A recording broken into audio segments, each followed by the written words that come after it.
کیا کبھی ایسا محسوس ہوا ہے کہ بھیڑ میں ہوتے ہوئے بھی انسان اکیلا ہوتا ہے؟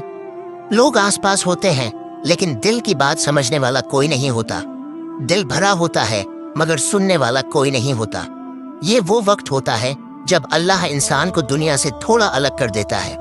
یہ اس لیے نہیں ہوتا کہ انسان کمزور ہے، بلکہ اس لیے ہوتا ہے کہ اللہ اسے مضبوط بنانا چاہتا ہے۔ جب ہر سہارا ختم ہو جاتا ہے، جب ہر دروازہ بند نظر آتا ہے، جب دعا زبان سے نکل کر آنسو بن جاتی ہے، تب اللہ فرماتا ہے، اب میں ہی تمہارے لیے کافی ہوں۔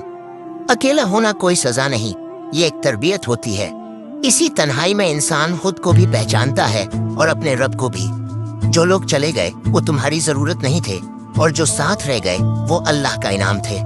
یاد رکھو، جب اللہ کسی سے بہت محبت کرتا ہے تو اسے دنیا سے تھوڑا دور کر دیتا ہے تاکہ وہ اللہ کے قریب آ جائے۔ اگر آج تم تنہا ہو تو مایوس نہ ہونا، ہو سکتا ہے یہ تنہائی تمہاری زندگی کا سب سے خوبصورت موڑ ہو۔